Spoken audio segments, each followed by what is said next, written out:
It has nothing to do with race. Right, and this was an idiot racist teacher. But what we're saying in this comment, and the point that we're making, is you said that Chris had nothing. He doesn't have to. He's more protected as in this lifetime or in this period of time than you are as a white man. That's as far as obtaining a job and all, that's ridiculous.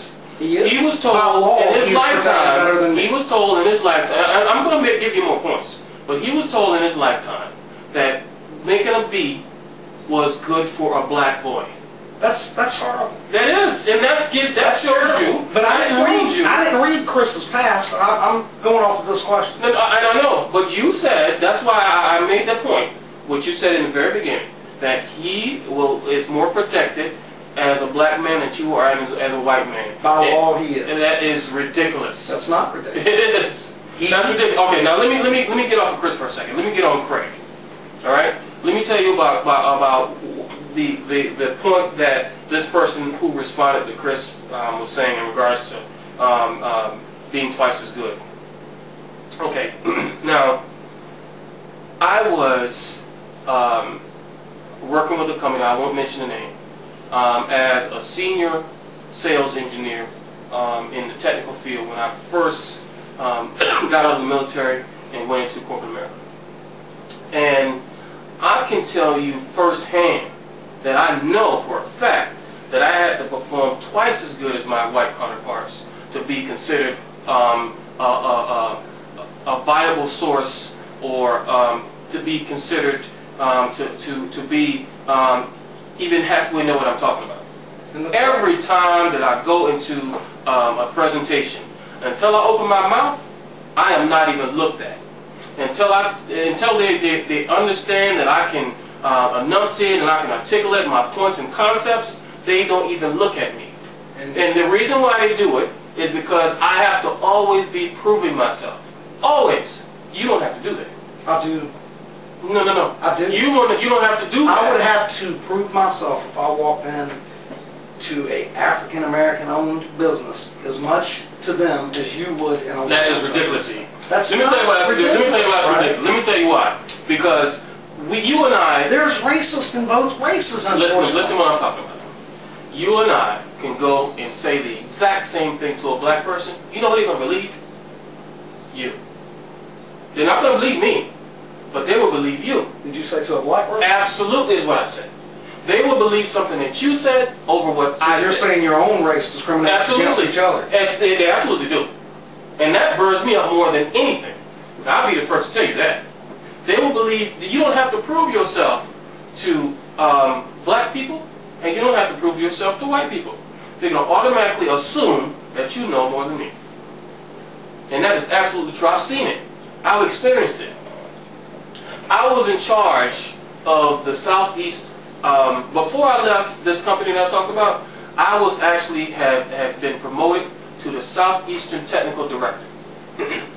I had SE senior sales engineers that reported to me.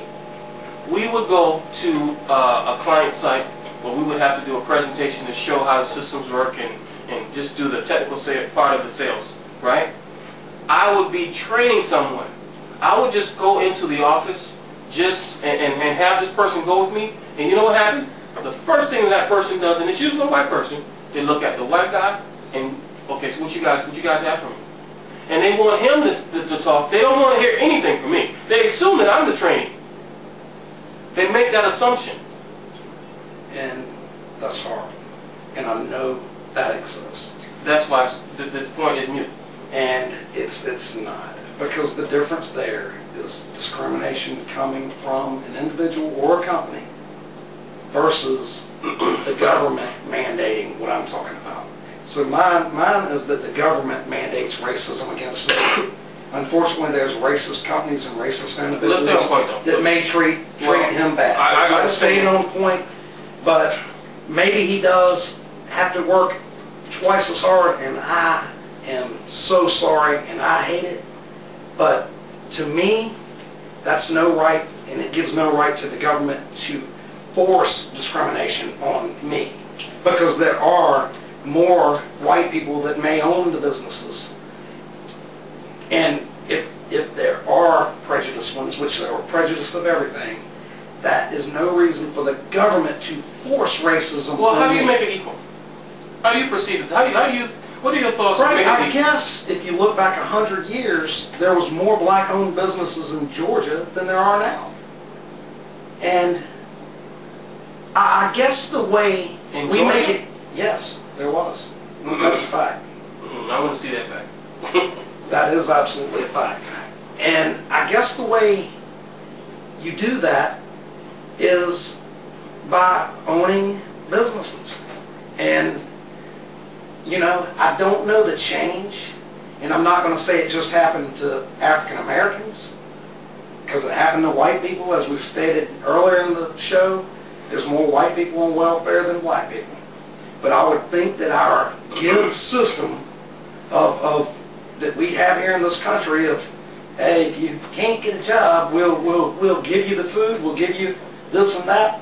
I would think that that possibly is a hindrance to some white and black people as far as giving them some type of desire to get out and better themselves on their own.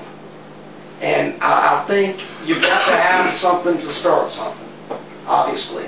But I think rather than mandating government racism, that just simply stop. People need to stop worrying about what others are doing and do it. Open your own business. You opened your own business. You didn't need a white guy to do it, you know, because you took control of your life, and that's what it's all about in the country. And again, it's horrible that you've experienced that, but in reverse, to support a racism on me because you experienced a government racism on me because you experienced it from an individual or a company, it's wrong. That wrong. definition or It's that all term wrong. that you use, racism, government racism on me, is I think it's false within itself. It's not to the white person that has to face affirmative action, correct? Listen to me. It is not government racism on you. It's making the playing field equal. It's not equal. I know it, When because I can't get a job because the government says because I'm white. That's not equal. If I can't get a job because I'm white, because some racist black guy owns the company, you know, that would suck. How often is that? I don't know. It doesn't happen. What happens is the white guy owns the company. We're talking equal, though. Who you need to talk to in regards to being equal is that racist white guy who hires 7 to 8 white people and don't even want to hire a black guy. That's who you need to talk about racism. You cannot fault the government to say, okay, we got 20 people in this community. All of them are at a point where they want a job. You have the authority, racist white guy, to hire people based on the content of the character and their skill set. But you choose to hire the white people because you're taking care of your own.